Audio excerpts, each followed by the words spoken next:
அனைவருக்கும் வணக்கம். இந்த வீடியோ என்ன பார்க்க போனால் ஆடி மாதம் விருச்சிக ராசி பலனை பற்றி தான் பார்க்க போகிறோம். 2026ஆம் ஆண்டு ஆடி மாதத்தில் விருச்சிக ராசி நேருக்கு கிரகங்களின் சஞ்சாரம் மற்றும் நற்பலனை எவ்வாறு அமைப்பதுன்னு சொல்லி பார்க்கலாம்.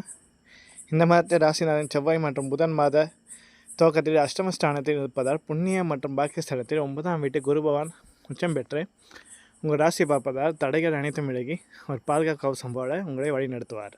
இதனால் ஜூலை 17 முதல் அஷ்டமஸ்தானத்திலிருந்து 9ஆம் வீடான பாக்கியஸ்தானத்திற்கு சூரியன் மாறுகிறது. குரு 9ஆம் வீட்டில் உச்சம் பெற்று சுப பலன்களை வாரி வழங்குவார்.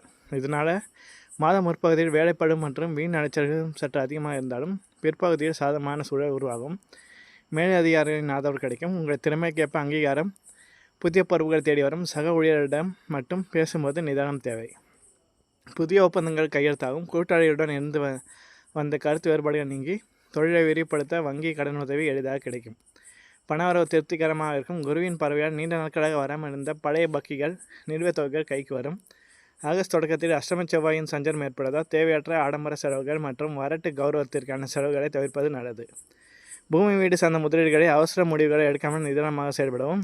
குடும்பத்தில் இருந்த மனக்கசப்புகள் மற்றும் சிக்கல்கள் படிப்படியாக குறையும். கன்னி பெண்கள் மற்றும் இளைஞர்கள் தடைப்பட்டு வந்த திருமண முயற்சிகள் நல்ல விதத்தில் கைகூடும். 5இல் சனி இருப்பதால் பிள்ளைகளின் நட்பு வட்டாரத்தை கண்காணிப்பது நல்லது. எனினும் குருவின் பலத்தால் அவர்கள் உயர்கல்வி முயற்சிகள் வெற்றி கிட்டும். வாழ்க்கை துணையுடன் சிறந்த விவாதங்கள் வரலாம் என்பதால் விட்டு கொடுத்து செல்வது குடும்ப அமைதியை காக்கும். உடல்நலத்தில் சிறு அஜீர்ணம் மற்றும் தூக்கமின்மை நீங்கும். உணவு முறையில் கவனம் தேவை. குறிப்பாக ஆகஸ்ட் தொடக்கத்தில் பின் இரவு நேர பயணங்களை தவிர்ப்பது நல்லது.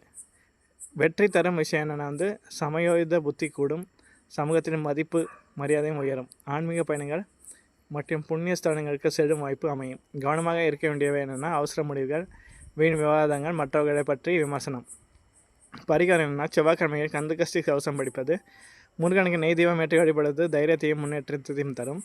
சனிக்கிழமை அல்லது அஷ்டம தேதிகளில் ராகு கால வேளையில் நல்லெண்ணெய் தீபமேற்றி வழிபட அஷ்டம கிரகங்களில் தாக்கம் குறைந்து சுபயோகம் உண்டாகும். நன்றி.